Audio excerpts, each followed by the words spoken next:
আমাকে প্রথম প্রশ্ন করেছি যে কীর্তন গাইতে গেলে প্রথম কি হতে হবে, কি করা দরকার। আমার প্রথম উত্তর হচ্ছে কীর্তন গাইতে গেলে আগে প্রেমিক হতে হবে। আগে প্রেমিক না হলে, কৃষ্ণ প্রেমকে যদি আপনি হৃদয়ের মধ্যে উপলব্ধি করতে না পারেন, তাহলে কিন্তু আপনি কীর্তন গাইতে পারবেন না। ও সুরে গান গাওয়া হবে, তালে হবে, সব কিছু হবে, কিন্তু কীর্তনে প্রেম হবে না। আপনাকে প্রেমিক হতে হবে। আর প্রেমের প্রথম পদক্ষেপ কি? পূর্বরাগ। প্রেমের প্রথম পদক্ষেপ বা প্রেমের শুরু পূর্বরাগ। পূর্বরাগ কিভাবে হয় বা প্রেম শুরু কিভাবে হয়? রতির ইয়া সঙ্গমাৎ পূর্বাং, যে রতি বা যে ভালোবাসা মিলনের পূর্বে দর্শন শ্রবণা দ্বিজা, দর্শন এবং শ্রবণ জাত মাধ্যমে যে মনুরাগ, যে মনের টান উদয় হয়, তাকে উন্মেলিতং প্রাজ্ঞেয়, পণ্ডিতগণ শাস্ত্রকারগণ তাকেই বলেছেন পূর্বরাগ সউচ্যতে, পূর্বরাগ বলেছে। মানে এখনো পর্যন্ত দেখা হয়নি, শুধুমাত্র নাম শুনেছি, শুধুমাত্র একবার দেখেছি আড়াল থেকে বা দূর থেকে। দেখার পর বা শোনার পর তার প্রতি আমার যে ভালোবাসার চরম প্রকাশ ঘটেছে, এখন তাকে ছাড়া থাকতেও পারছি না, তার গুণগান কথা চিন্তা ছাড়া আমি চলতেও পারছি না। এই যে মনের অবস্থা, অথচ মিলন কিন্তু হয়নি, এখনো দেখা, সাক্ষাৎ চোখে সামনে দেখা হয়নি, কিন্তু সেই মনের টান, সেই ভালোবাসাকে পূর্বরাগ বলে। গোবিন্দ আমার দর্শন করেছেন একজনকে, তাকে দেখে গোবিন্দের আমার মনের মধ্যে ভালোবাসা জন্ম নিয়েছে। এর আগে, আমার লীলার আগে আপনারা শুনলেন রাধার পূর্বরাগ। রাধারানী দুই ভাবে দেখেছে, নাম শুনেও তার ভালোবাসা জন্মেছে, আর তাকে কদম গাছের তলায় কদম্বের বন হইতে কিনা শব্দ আচম্বিতে আসিয়া পশিল মোর কানে, হ্যাঁ, অমৃত নিছিয়া ফেলি কি মাধুর্য পদা বলি কি জানি কেমন করে প্রাণে। ওই যে কদম গাছের তলার সুর থেকে বাঁশির শব্দ শুনে, ওই যে ভালোবাসা, বাঁশির সুর শুনে এবং নয়নে দেখে, এই যে ভালোবাসা, তাকে পূর্বরাগ। তেমনি গোবিন্দ একবার রাধারানীকে দর্শন করেছিলেন। কবে দর্শন করেছিলেন, কিভাবে দর্শন করেছেন, সেটা একটু পরেই আমরা বলবো। কিন্তু তার যে ভালোবাসা মনের মধ্যে জন্ম নিয়েছে, সেই ভালোবাসার প্রথম পদক্ষেপ হচ্ছে পূর্বরাগ। তাই গোবিন্দ আমার চুপচাপ খেলা করতে গিয়ে, গোষ্ঠ করতে গিয়ে একটা জায়গায় এসে চুপচাপ বসে আছে। একজন সখা এসেছে, তার নাম হচ্ছে প্রিয় নর্ম সখা, তার নাম সুবল সখা। সখা কয় প্রকারের হয় বাবা? ও আচ্ছা, এবার বুঝলাম যে গন্ডগোলটা কেন হচ্ছে। বৃষ্টি পড়ছে, বৃষ্টি হচ্ছে বাইরে, হ্যাঁ, বৃষ্টি হচ্ছে বলে ঘরে যাওয়ার টোটো তাল পড়েছে, টোটো ধরবে ঘরে যাবে, ওই জন্য তাড়াতাড়ি উঠে পালাচ্ছে সব। আস্তে আস্তে পালাবে, পালাও, চেঁচামেচি করে যেও না, শান্ত হয়ে যাও। এই বৃষ্টিটা কালকে থেকেই জ্বালাচ্ছে, তা কি হবে, প্রকৃতির তো ভালো ব্যাপার, ঠান্ডা হয়ে যাচ্ছে, তাতে ভালোই হবে। আস্তে, কথা নয় বাবা। আমার এতক্ষণ চোখ পড়েনি, ওই আলোটার দিকে চোখ পড়তে বুঝলাম যে বৃষ্টি পড়ছে। যাই হোক, কি বলছিলাম, ভালোবাসা। খেলা করতে গিয়ে আজ আমার কৃষ্ণ উদাস মনে বসে আছে। তার কাছে একটা সখা এসেছে, তার নাম সুবল। সুবল কেন এলো, এখানে প্রশ্ন হতে পারে। শ্রীদাম কেন এলো না, সুদাম কেন এলো না, দাম বসুদাম কেন এলো না, সুবল কেন এলো? বাবা, শাস্ত্র বিচার বড় কঠিন জিনিস, সবার দ্বারা হয় না। এসব বিচার যিনি করে গেছেন, তিনি হচ্ছেন রূপ গোস্বামী। রূপ গোস্বামী বিচার করে বলেছে, সখা বা বন্ধু চার ধরনের হয়। চার ধরনের সখা হয়। কি কি? একটা হচ্ছে সুহৃদ, একটা সখা, একটা প্রিয় সখা, একটা প্রিয় নর্ম সখা। সুহৃদ কাদের বলে? যাদের মধ্যে সখ্যরস এবং বাৎসল্য রস রয়েছে, তারা হচ্ছে সুহৃদ। মানে কৃষ্ণের থেকে যারা একটু বয়সে বড়, যেমন বলরাম। খেলার সময় বন্ধু, কিন্তু যখন জানে শাসন করবো, এই কানাই উল্টো পাল্টা করবি না। এই যে শাসন করার ক্ষমতা যে বন্ধুর মধ্যে আছে তাকে বলা হয় সুহৃদ। সখা কাদের বলবেন? যাদের মধ্যে সখ্যরস আর দাস্যরস রয়েছে তারা হচ্ছে সখা, মানে কৃষ্ণের থেকে বয়সে ছোট যারা, কৃষ্ণের সেবা যারা করে তারা সখা। প্রিয় সখা কাদের বলবেন? যারা বিশুদ্ধ সখ্যরসের মালিক, তারা বিশুদ্ধ সখ্যরস, অন্য কোনো রস নেই, শুধু বন্ধু। যেমন শ্রীদাম সুদাম দাম্ব সুদা, বিশুদ্ধ সখের হচ্ছে সখা, প্রিয় সখা। প্রিয় নর্ম সখা কারা? যাদের মধ্যে সখ্যরস আর মধুর রস দুটোই আছে। সেইটা গোবিন্দের সখার মধ্যে একমাত্র একজন, তার নাম হচ্ছে সুবল সখা। সেই সুবল সখা আজ কানাইয়ের কাছে এসেছে। সুবল সখা কানাইয়ের কাছে এসে দেখছে কানাইয়ের বদন চুপচাপ শুকিয়ে রয়েছে। কানাই, কি হয়েছে? খেলায় মন নেই, গরু চড়ানোয় মন নেই, কি ব্যাপার?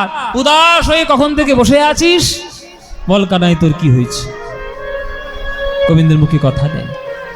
বারবার সখা জিজ্ঞেস করার পরেও যদি কথা না বলে তাহলে বুঝতে হবে সমস্যা গুরুতর। বন্ধু জিজ্ঞেস করছে কিন্তু কথা বলছে না, তাহলে সমস্যা গুরুতর। অজে ভাই রে,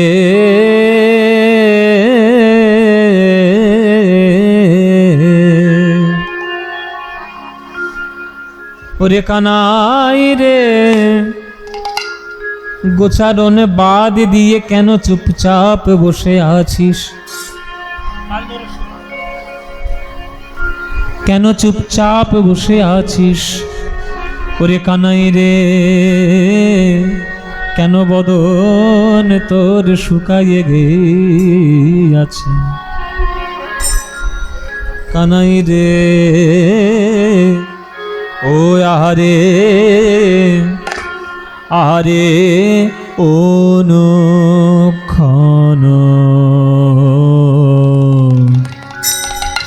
হেরি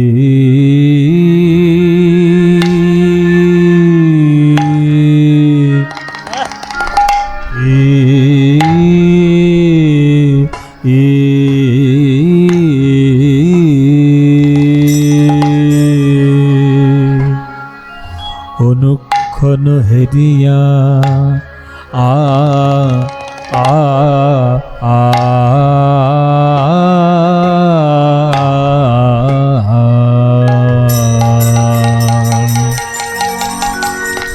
তো হে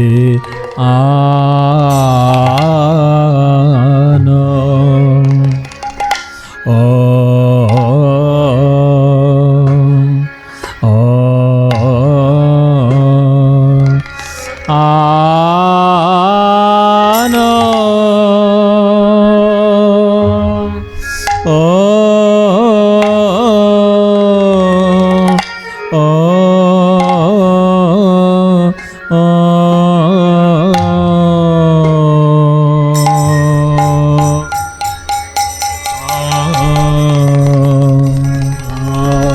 তোহে আনো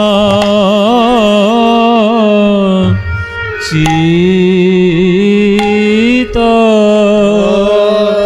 মরম সখারে আহারে অনুক্ষণ হে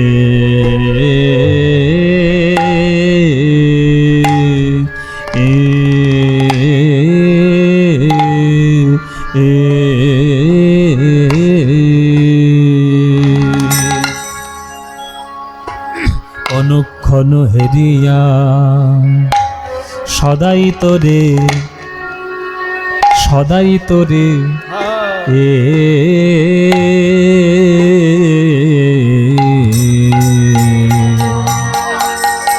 ও আন মনা দেখি ভাই ভাই রে, মনের মাঝে যেন কে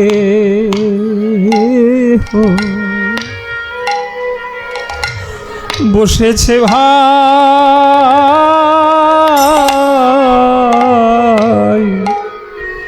সদাই তোরে, সদাই তোরে আনবো না দেখি ভাই, ভাই রে মনের মাঝে যেন কেহ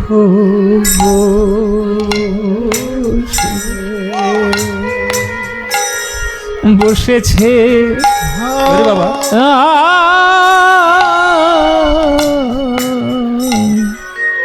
সদাই তোরে, সদাই তোরে আনবো না দেখি ভাই, ভাই রে মনের মাঝে যেন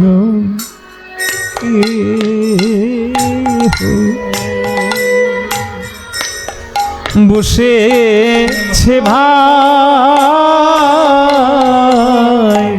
সদাই তোরে, সদাই তোরে আনবো না দেখি ভাই রে মাঝে যেন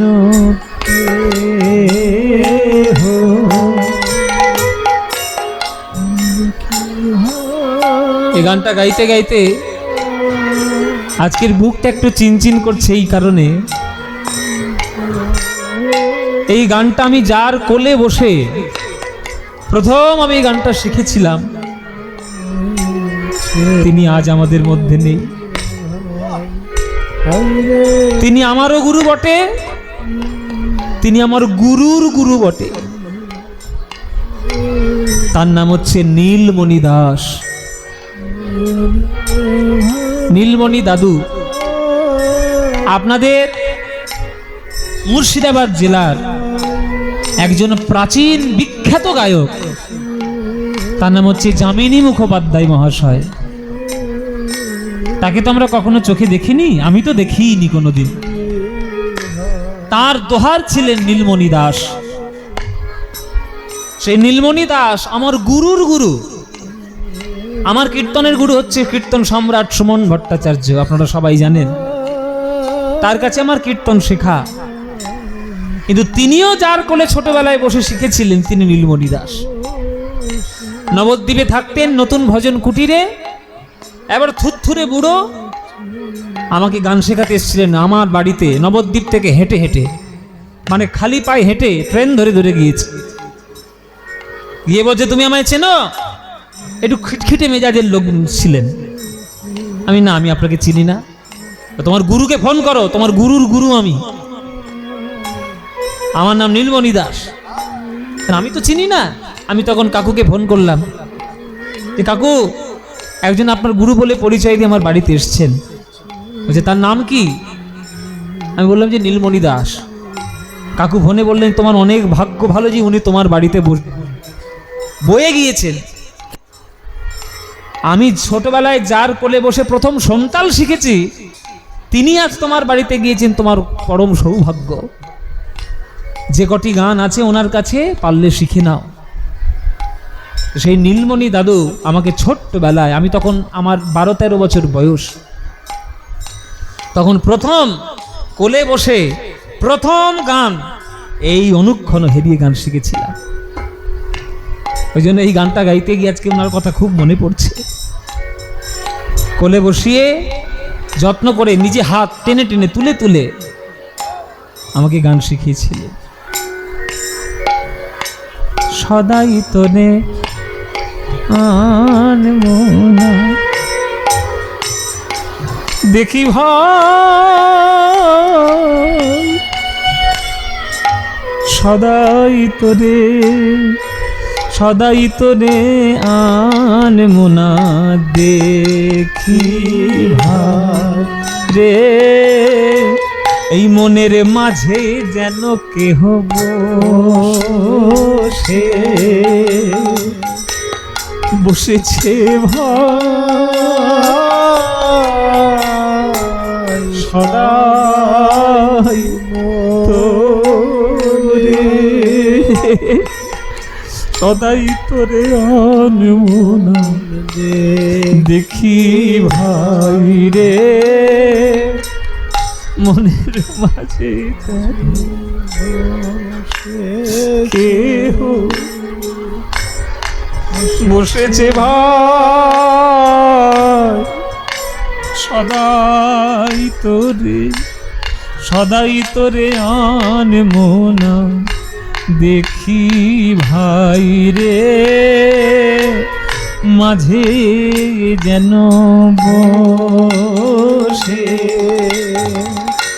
বসেছে ভাই সদাই তোরে আনমনা দেখি ভাই, মনের মাঝে যেন কেহ বসেছে ভাই সদাই তোরে আনমনা দেখি ভাই রে, মনের মাঝে যেন কেহ বসেছে ভাই সদাই তোরে আনমনা দেখি ভাই রে, সদাই কেহ বসেছে রে ভাই সদাই তোরে আনমনা দেখি ভাই রে, মনের মাঝে বসেছে ভাই সদাই তোরে, সদাই তোরে আনমনা দেখি ভাই রে, মনের মাঝে বসেছে ভাই সদাই তোরে আন দেখি ভাই রে, মনের মাঝে কেহ বসেছে ভাই সদাই তোরে, সদাই তোরে দেখি ভাই, মাঝে যেন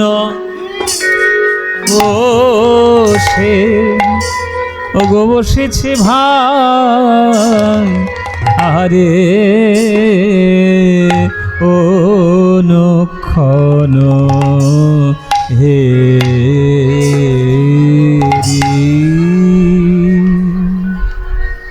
অনুক্ষণ হেরিয়ে তোহে আনচিত, দূরে গেয় মুরলী আলাপন গীত। অনুক্ষণ হেরি তোহে আনচিত,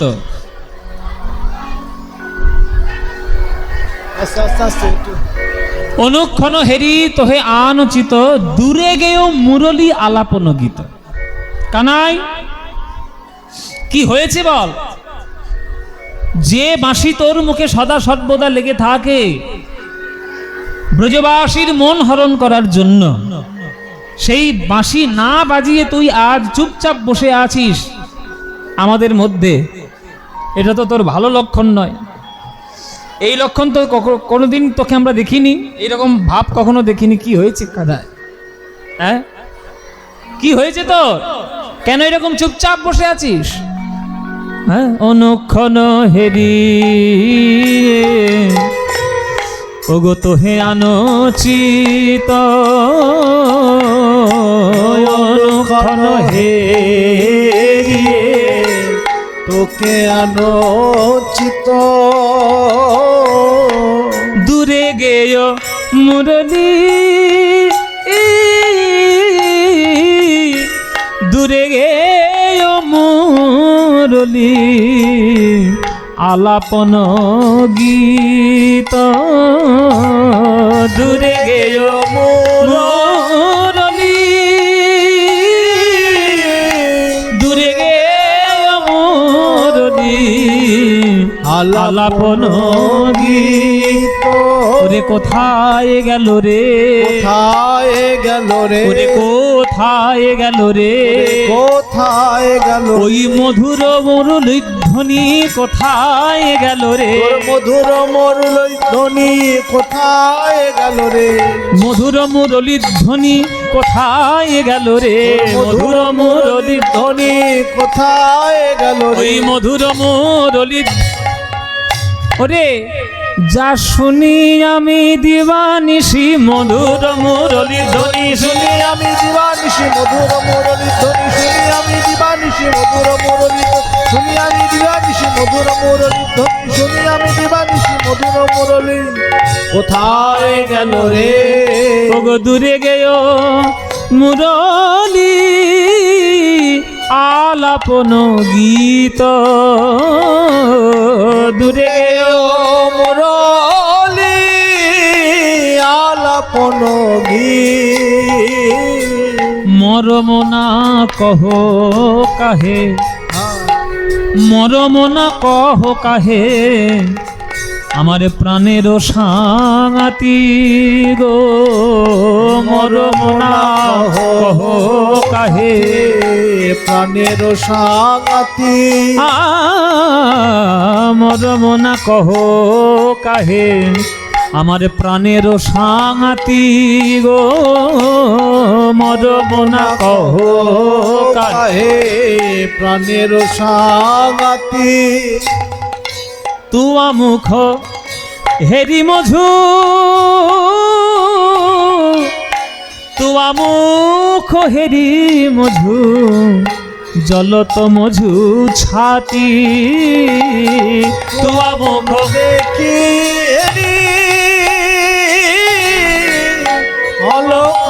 হেরি মধু জলত মধু ছাতি আমার ফেটে যায় ফেটে যায় ফেটে যায় ফেটে যায় তোর বদনে দেখে কানাই ফেটে যায় বদনে দেখে কানাই ফেটে যায় আগুনে লেগেছে তোর বুকে আর সেই আগুনের জ্বালা কেন মোর বুকে কোন প্রেমানলে কোন আগুনে তোর হৃদয় জ্বলছে কানাই আগুন লেগেছে তোর বুকে আর সেই আগুনের ফলাফল কেন আমার বুকে কেউ কাউকে যদি ভালোবাসে মায়েরা কেউ কাউকে যদি ভালোবাসে সেই ভালোবেসে যদি বিরহে কাতর হয়ে সে কাঁদে তাহলে পরম প্রিয় বন্ধু যে হবে তারও বুকটা কিন্তু ফেটে যাবে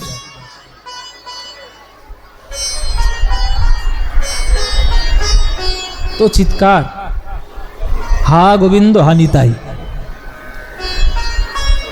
বলছে আমি যদি কাউকে ভালোবাসি আর সেই ভালোবাসার বিরহে আমি যদি কাতর হয়ে কাঁদি তাহলে আমার যে প্রিয় বন্ধু আমার চোখের জল থেকে তারও কষ্ট হবে সুবল সখা তো এমনি এমনি সখা নয় সুবল সখা হচ্ছে কৃষ্ণের প্রিয় নর্ম সখা তার মধ্যে সখ্য রসও আছে মধুর রসও আছে সে মধুর রসের পরিচয় জানে তা মধুর রসের পরিচয়ে কার কার জীবনে কেমন কেমন ঘটনা ব্যতিক্রম হয় সুবল সখা ভালো করেই জানে তা কানাই আজকে চুপচাপ বসে আছে এ ভাব কিসের ভাব এটা তো মনে মনে বুঝতে পারছে সুবল তাই সুবল বলছে বল কানাই আগুন লেগেছে তোর বুকে কিন্তু সেই আগুনের জ্বলনের ফলাফল আমার বুকে বল কানাই তোর কি হয়েছে মরমনা কহ কাহে প্রাণের সাঙাতি গো মরমনা কহ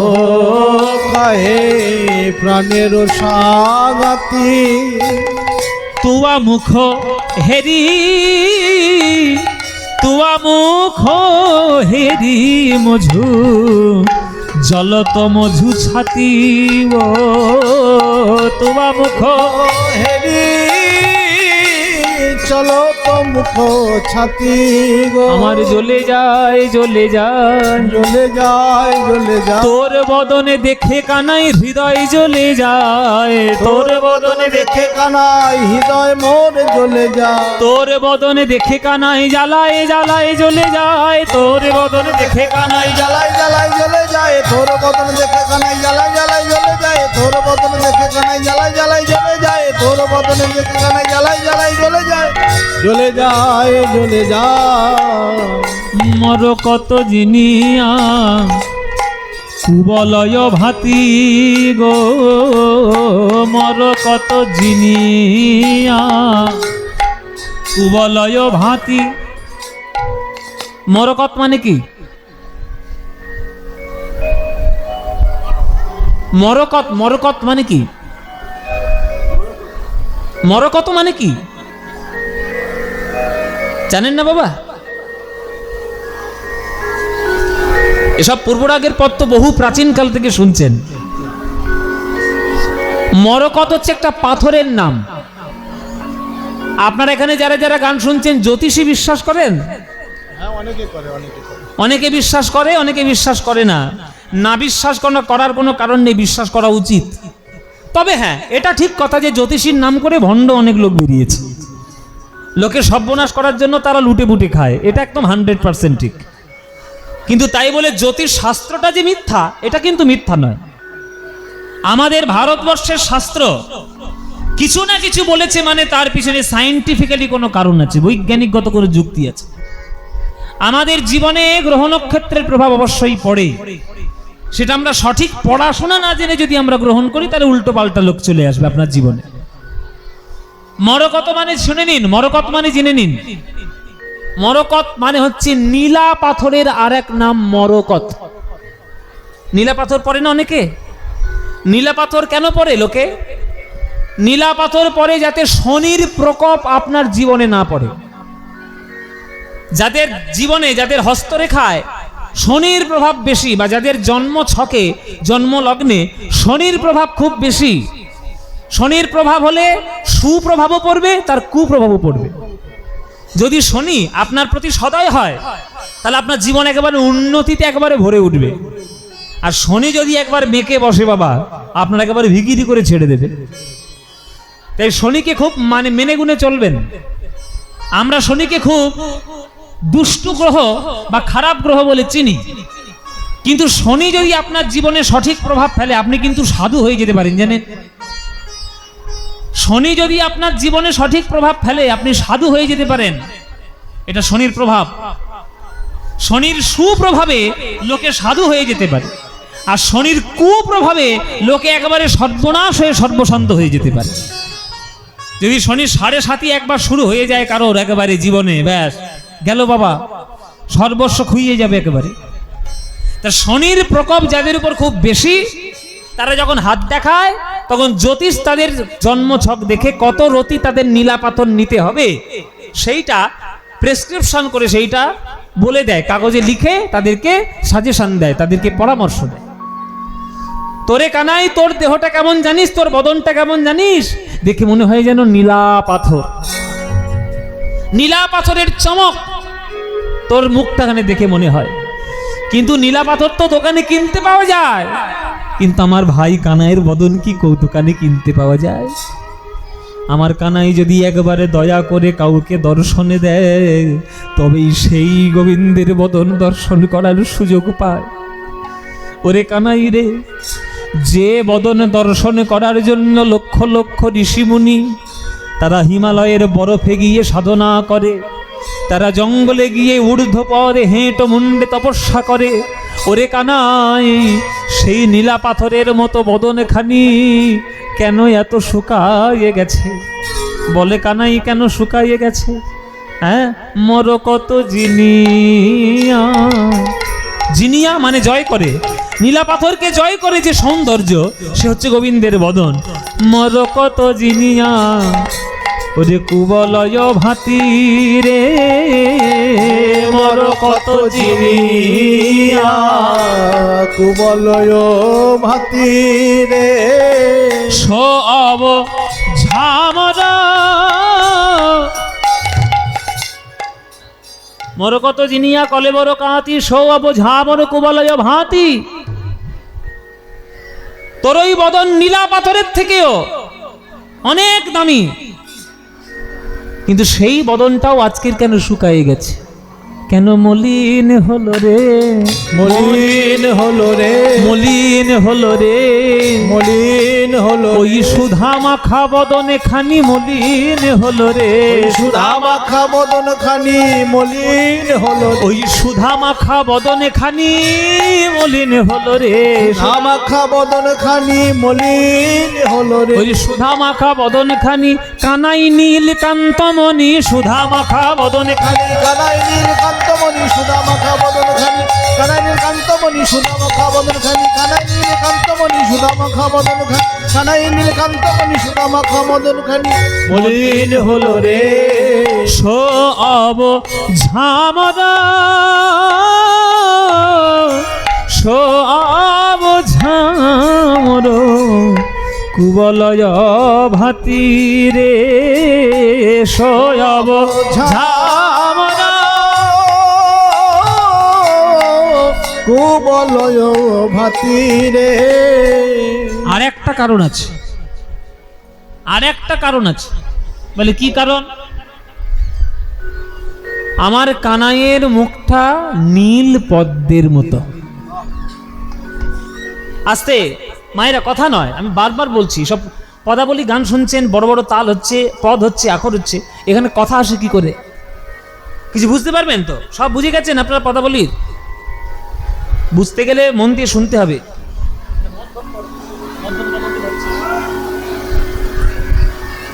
নীল পদ্মের মতো গোবিন্দের বদন। পদের কথার অর্থগুলো বুঝতে হবে, শুধু গানগুলো শুনে গেলে এই কান থেকে ঢুকবে, এই কান থেকে বেরোবে, কিছু ভেতরে ঢুকবে না। ব্যাখ্যাগুলো শুনুন। পদ্মের আলো বা পদ্মের বিকাশ কার আলোয় ঘটে? সূর্যের আলোয়। কিন্তু চাঁদ যখন ওঠে তখন পদ্ম ফুল ফোটে? হ্যাঁ বাবা, না। তখন কি ফুল ফোটে? হ্যাঁ, শালুক ফুল। চাঁদের আলোয় কি ফোটে? শালুক ফুল। আর সূর্যের আলোয় কি ফোটে? পদ্ম ফুল। তাহলে কানাই সূর্যের আলো পদ্ম ফুল সহ্য করতে পারে, কিন্তু পদ্ম ফুল চাঁদের আলো সহ্য করতে পারে না। তেমনি শালুক ফুল চাঁদের আলো সহ্য করতে পারে, কিন্তু সূর্যের আলো সহ্য করতে পারে না। কানাই, তোর বদনটা যদি নীল পদ্মের মতো হয়, তাহলে নীল পদ্ম শুকায়ে গেছে, মানে আমি বুঝতে পাচ্ছি বৃন্দাবনে সূর্যের বদলে কোন চাঁদের উদয় হয়েছে। বৃন্দাবনে কোন সূর্যের বদলে কোন চাঁদের উদয় হয়েছে। সেই চাঁদের আলোয় আমার কানাইয়ের নীল পদ্মের মতো বদন শুকায়ে গেছে। কেন শুকায়ে গেল ভাই বল? আমার কানাইয়ের বদন খানি শুকায়ে গেছে, নীল পদ্ম খানি। তাহলে বৃন্দাবনে নিশ্চয়ই কোনো চাঁদের বিকাশ ঘটেছে।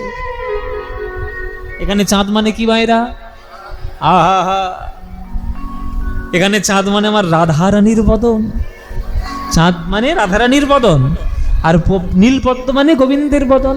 কেন শুকায়ে গেছে রে, শুকায়ে গেছে রে, কেন শুকায়ে গেছে রে, শুকায়ে গেছে রে, কোন চাঁদের আলোয় শুকায়ে গেছে রে, কোন চাঁদের আলোয় শুকায়ে গেছে রে, বল বল কোন চাঁদের আলোয় শুকায়ে গেছে রে, কোন চাঁদের আলোয় শুকায়ে গেছে রে, কোন চাঁদের আলোয় আমার নীল পদ্মের বদন খানি, কোন চাঁদের আলোয় নীল পদ্ম বদন খানি, কোন চাঁদের আলোয় নীল পদ্ম বদন খানি, কোন চাঁদের আলোয় নীল পদ্ম বদন খানি, কোন চাঁদের আলোয় শুকায়ে গেল রে।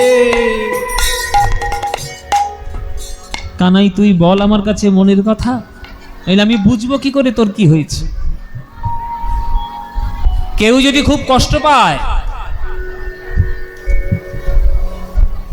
কেউ যদি খুব কষ্ট পায়, তখন দেখবেন কেউ যদি তার মরমের কথা, মনের কথা জানতে আসে, তার কাছে কথা বলতে গেলে প্রথমে একটা দীর্ঘ নিঃশ্বাস ফেলবে।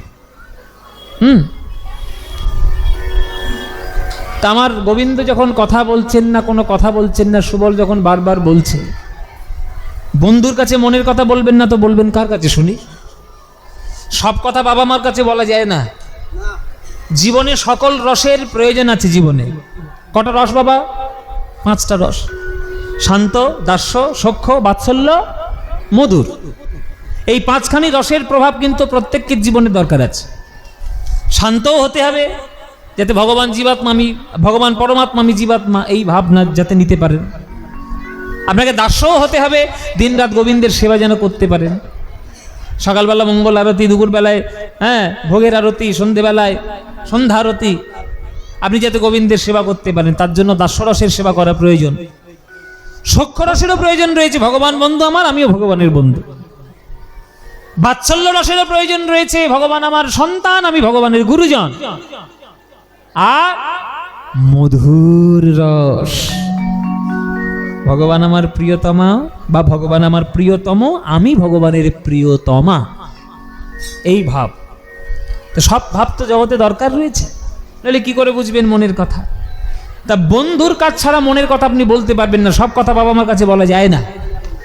কিছু কিছু কথা আছে যেটা বন্ধুই প্রথম জানবে। ও মায়েরা, আমি বাস্তব উদাহরণ দিয়ে বলছি, বাস্তব উদাহরণ দিয়ে বলছি। যখন কলেজে পড়াশোনা করতে কোনো ছেলেকে যদি ভালো লেগে থাকে, তাহলে সেই ছেলের কথা, সেই মনের কথা আপনি কার কাছে প্রথমে বলেছিলেন? বাপ মার কাছে গিয়ে না বান্ধবীর কাছে গিয়ে? কি বাবা? বান্ধবীর কাছে গিয়ে।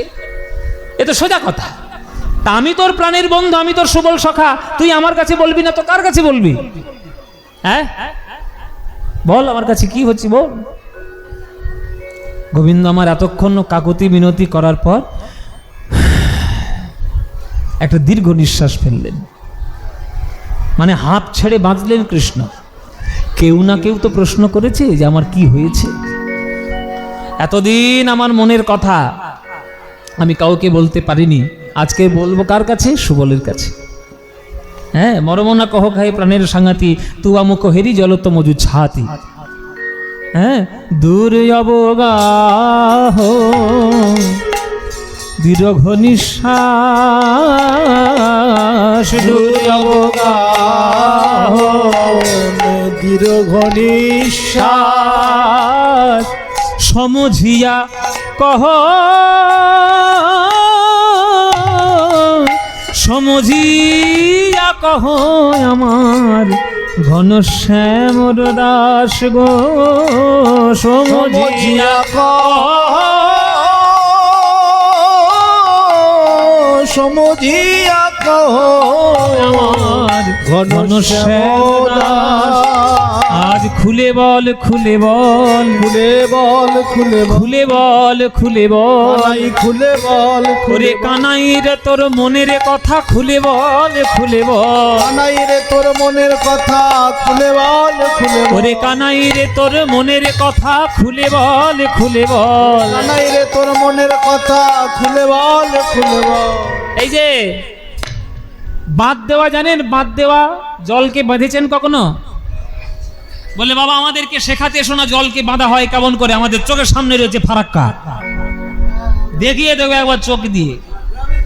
আমরা মুর্শিদাবাদের ছেলে। হ্যাঁ বাবা, হ্যাঁ বাঁধ দেখাতে হবে, ড্যাম দেখাতে হবে। এই বাঁধ আছে আমাদের এদিকে, আমাদেরকে ড্যাম দেখাবে। এই যে আপনাদের পাশে বাংলাদেশ, আর এই যে পদ্মা নদীটা বয়ে গেছে, এই বলতে ভাগ হয়েছে কোত্থেকে? ফারাক্কা থেকে, তাই না? গঙ্গাটা বইতে বইতে এসে ফারাক্কায় বেঁধে দিয়ে একটা খাল কেটে বের করে দেওয়া হয়েছে, হুগলি নদী বলে। আমার কলকাতার উপর দিয়ে চলে গেছে গঙ্গাসাগর, আর তার একটা বিরাট বড় ধারা চলে গেছে বাংলাদেশ, পদ্মা নদী নাম নিয়ে। নদী একই, আমাদের দেশে গঙ্গা, ওদের দেশে পদ্মা, নদী একই। তা বাঁধ কেমন করে দেয় আমাদেরকে শেখাতে এসো না বাবা। কটা যেন আছে ফারাক্কায় বাঁধ? কটা আছে জানো বাবা? 100, হ্যাঁ 109, 109টা বাঁধ। আচ্ছা বাবা, মনে করুন বর্ষাকালে বিরাট বড় একটা বৃষ্টি হয়ে গেল, 5 দিন ধরে 10 দিন ধরে এত বৃষ্টি হয়েছে, চারদিকে একেবারে থই থই। এবার ফারাক্কার একেবারে মুখ পর্যন্ত জল উঠে গেছে। না ছাড়লে আপনার এই পারে মুর্শিদাবাদ একেবারে ভেসে যাবে। এইবার যদি সব কটা বাঁধ খুলে দেওয়া হয় তখন কি হবে? সব কটা যদি বাঁধ খুলে দেওয়া হয় ওই দেশের তো সর্বনাশ হয়ে যাবে। এমন ধারা বয়ে যাবে যে পুরো দেশটা একেবারে ভেসেও যেতে পারে, এমন হতে পারে। ওই জন্য আমাদের দেশের সঙ্গে মাঝে মাঝে গন্ডগোল হলে বলে না, বলে বেশি কায়দা করবি না, ফারাক্কা খুলে দেবো, দিলেই একেবারে তোদের জলে ও বাবা রে, চলো। বেশি পায় তারা করবে না, বলে না। তা কোনো বাঁধ যদি জলে পরিপূর্ণ হয়ে থাকে, তাকে যদি হঠাৎ করে খুলে দেওয়া হয় তখন কি বয়ে যায়? প্রবাহ হয়ে যায়, প্রবাহ বয়ে যায়। আমার গোবিন্দেরও তাই। এতক্ষণ বুক দুই হাত ধরে আগলে ছিল, রাধারানীর বুকের রাধারানীর কথা, প্রেমের কথা বলবে বলে। তাই যখন আমার রাধারানীর কথা ভেবে ভেবে বারবার দুঃখ পাচ্ছেন, সুবল বারে বারে বলছেন, ওরে কানাই তোর মনের কথা খুলে বল। তখন গোবিন্দ আমার দীর্ঘ নিঃশ্বাস ছেড়ে বাঁচলেন, যেন মনে হয় হাঁপ ছেড়ে বাঁচলেন। হ্যাঁ, তখন গোবিন্দ আমার দুটো হাত খুলে দিলেন, বুকের থেকে হাত খুলে গেল। যেই হাত খুলে গেল, সুবল মনে মনে ভাবছে এইবার মনে হচ্ছে কিছু একটা ঘটবে। কি হবে? প্রবাহ হলো গো, প্রবাহ হলো গো, প্রবাহ হবে গো, প্রবাহ হবে গো। রাধা বিরহের কথার প্রবাহ হবে গো, রাধা বিরহের কথার প্রবাহ হবে গো। রাধা বিরহ কথার কানাই সমুদ্র মুখ হতে, রাধার বিরহ কথার কানাই সমুদ্র হলে রাধা বিরহের কথার কানাই সমুদ্র হতে, রাধা বিরহের কথার কানাই সমুদ্র, রাধা বিরহের কথা কানাই সমুদ্র হতে প্রবাহ হবে গো। সমঝিয়া কহ, সমঝিয়া কহ আমার ঘনশ্যামর দাস গো, সমঝিয়া কহ, সমঝিয়া কহ ঘনশ্যাম দাস, সমঝিয়া কহ ঘনশ্যামর দাস। বল কানাই তোর কি হয়েছে? বল কানাই তোর কি হয়েছে? এইবার গোবিন্দ আমার মনের কথা বলছে যে কানাই, সুবল, আমার প্রাণের সখা সুবল, বল কি হয়েছে তোর মনের কথা? বলে, ওরে সুবলে রে, আজ যায় আমার মনের কথা, আমার মনের কথা তোকে আমি কেমন করে বলি বল। অনেক দিন তো আমার মনের মধ্যে এই কথা লুকাইয়া আছে। আজ এই কথা, এ তো আজকের কথা নয়, এ তো অনেক দিন আগের কথা। আপনাদের এখানে আজকে তো প্রথম দিন, হ্যাঁ আজকে তো প্রথম দিন। তো ও তাহলে তো বাল্যলীলা হয়নি, বাল্যলীলা তো হয়নি। তাহলে বাল্যলীলা যদি গত বছর হয়ে থাকে তাহলে গত বছরের কথাই না হয় মনে করুন। কেননা বাল্যলীলার মধ্যে অনেকগুলো লীলা আছে কৃষ্ণের। শকট ভঞ্জন, চাঁদ ধরা, মৃত্তিকা ভক্ষণ, শকট ভঞ্জন। আর একটা বিশেষ লীলা আছে যার নাম হচ্ছে কালী ও দমন। ভাই রে ভাই, ভাই রে ভাই, আজ যে আমার মনের কথা, এই কথা আজকের কথা নয়, এই কথা হয়েছিল কালী ও দমনের দিন। সেই কথাই আমি মনের মাঝে নিয়ে বসে আছি। ভাই রে ভাই, ভাই রে ভাই, তখনই ছিল বীজ, আজ পূর্ণ বৃক্ষে পরিণত হয়েছে। হরি বল। বলছে নাম আর নামই একই ব্যাপার। বীজের মধ্যে বৃক্ষ থাকে, চোখে যায় না দেখা। নামের মধ্যে নামি আছে, ভজলে পাবে দেখা। যে বীজ আমি আমার হৃদয়ে বপন করে রেখেছিলাম, সেই বীজ আজ তোর কথা শুনে মহিরুহে পরিণত হয়েছে। কথা রে এ কথাই আমার প্রাণের কথা, ভাই রে ভাই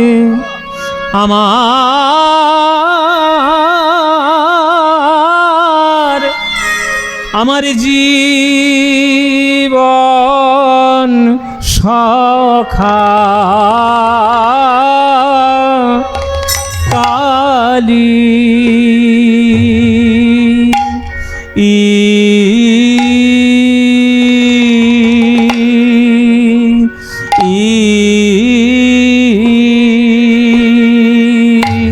ও কালী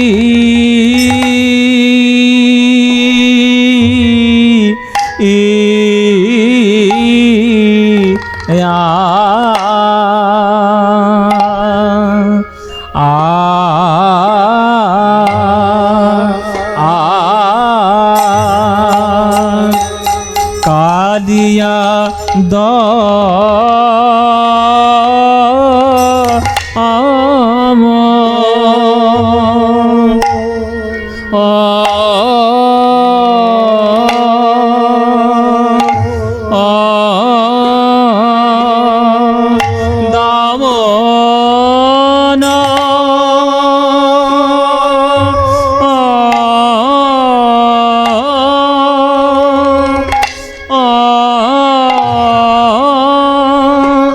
দমন দীন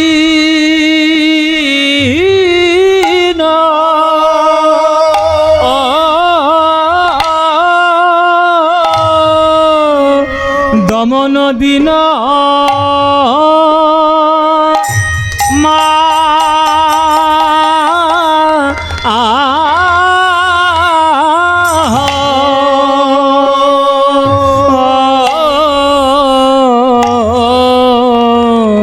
সখারে জীবন সখা কালী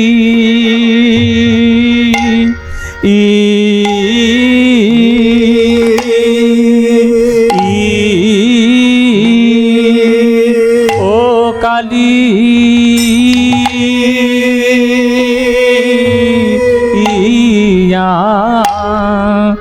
কথা শুধাইলে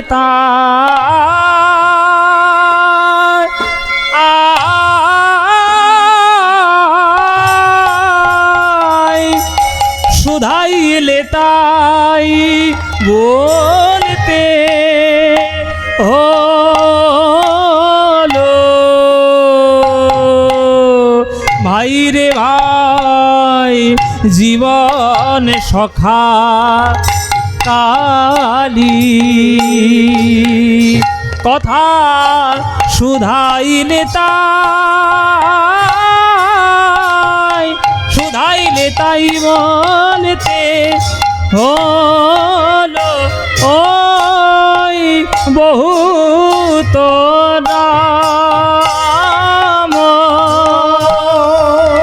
রামণী ছিল ওই কালিন্দির কুলে ভাইরে কালিয় দমন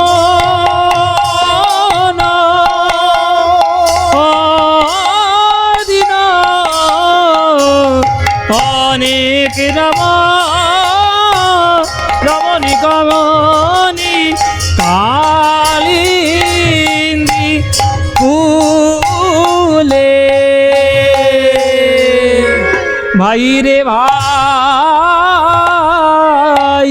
জীবন সখা কালী কালী দমন দিন মাহ কদম্ব কি কালিন্দি কুল কদম্ব কি ছাহ আস্তে